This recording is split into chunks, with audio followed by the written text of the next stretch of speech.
Hi, you guys. Happy Monday. It's a new Monday. For many of us, this is supposed to be spring break. So it's a little disappointing to be waking up and not getting ready to go on the trip that we were supposed to be going on, but we will make the best of it, right? So I thought I would come in today to talk to you about something hopefully helpful, and that is about kind of what's happening with our children.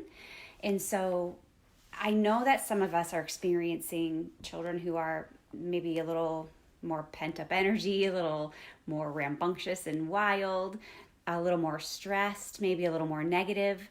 And so I do want to acknowledge that and just remind us all to give them grace because this is a time of uncertainty for all of us. And so just remembering that you can give them some grace and maybe, it doesn't have to be so intense with our maybe punishments and things as we might normally, like just sometimes letting them have a meltdown if that's what they need to do.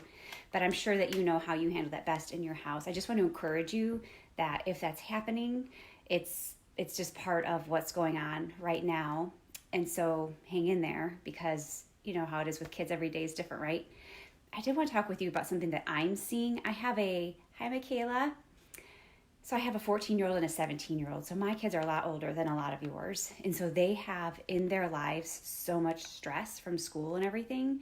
What I'm seeing, honestly, is more smiles and laughter. And that is been such a beautiful gift. And so I actually journaled about it the other day, and then I mentioned it to my daughter. Somehow it came up where it was nice to have a conversation about it. And I said, I feel like I'm noticing more like laughter and happiness. And I'm like, why do you think that is? Is it just because I'm with you more? And I didn't even have to finish. She was like, no, I'm under way less stress. And so I thought that is a gift of this time. I know that there are a lot of very scary and stressful things right now, but we want to try to look for the gifts, right? Like that's the most practical thing that we can do. Hi, Jean. The most practical thing that we can do is look for the gifts. And so I think especially those of us with kids who had very busy schedules, them getting a little bit of a reprieve in a way is kind of a nice thing. And I would encourage you, no matter what your child's age is, if you're seeing a lot more smiles and laughter, just mention it and tell how much you love it. And on the flip side of that, if you're seeing more negative behavior coming from your child, you can acknowledge that in a grace-filled way as well. You can say, hey, I'm noticing a lot more frustration from you. Is there something going on? Is there something we can talk about? And you'll be surprised what they might say, and it could lead to a better communication bond between you. And also know that in the moment you notice and you say something, if they're having a negative response, they might not be ready in that moment to talk to you, but just opening up the door in a calm way instead of maybe reacting, which is what a lot of us parents do when we get frustrated.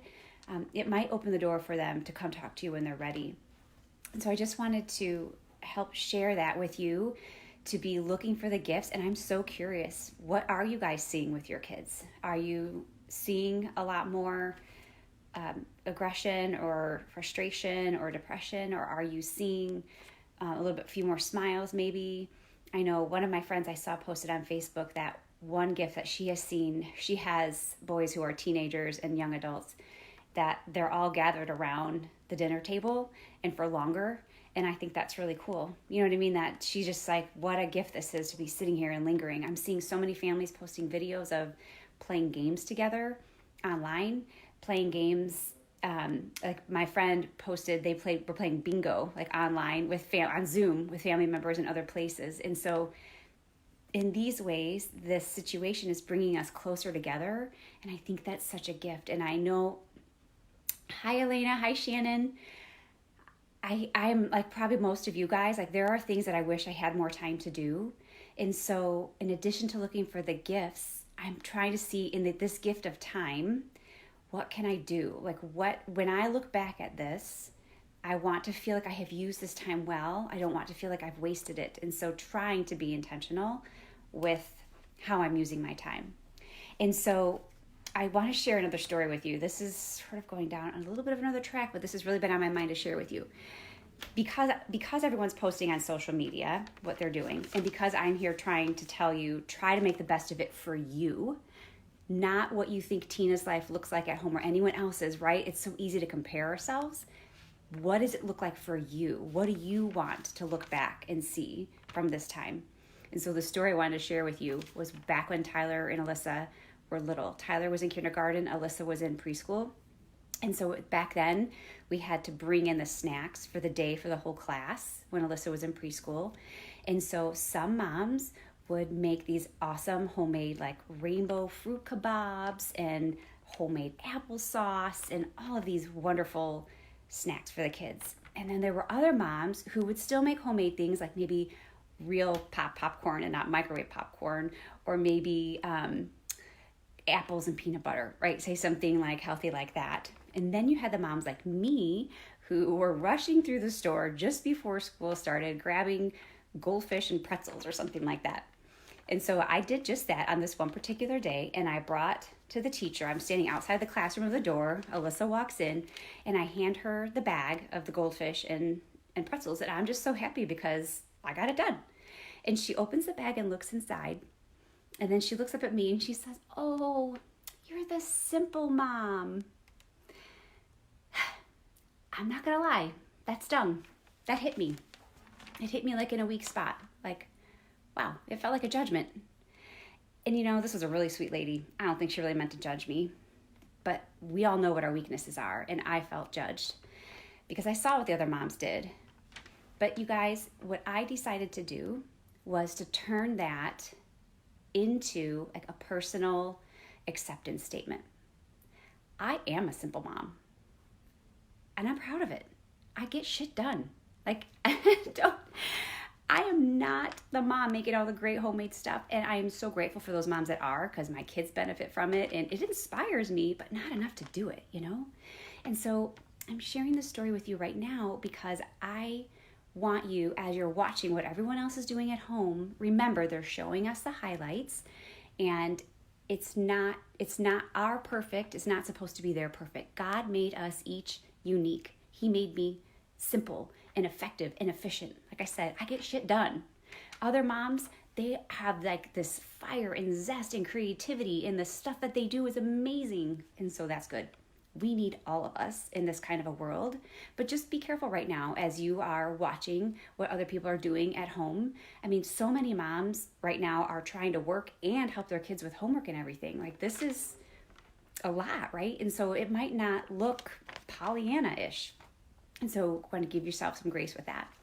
And so, you know, I always like to leave you with something really practical. And so that thing today would be every single day with pen and paper. Yes, please promise me you'll do this. With pen and paper every single day, write down 3 blessings that you received that day or that you noticed and why it was a blessing. This is literally scientifically proven to help you feel happier, to rewire your brain to be looking for good. And right now, in the midst of all of the scary information that is out there, we need to be looking for the good. And so find those little tiny moments in your house, even if it's just a smile from your daughter. I swear, you guys, when Alyssa, this one night at the dinner table, she was smiling and laughing, and I just like stopped and stared at her like, oh my gosh, like she's so beautiful. And I don't feel like I get to see that very often. And so I just treasure that. Like, I can just feel it inside me when I watch that. And so be looking for that in your kids.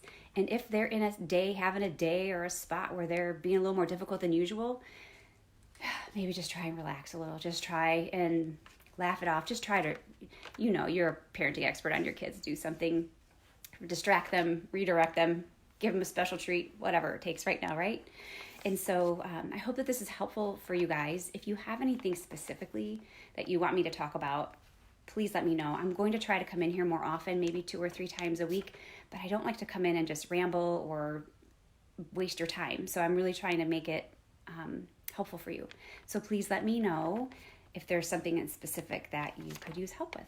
In the meantime, the practical tip I'm leaving you with today is gratitude journaling, and literally writing it down every single day. 3 things that you're grateful for, 3 blessings that you received, and why.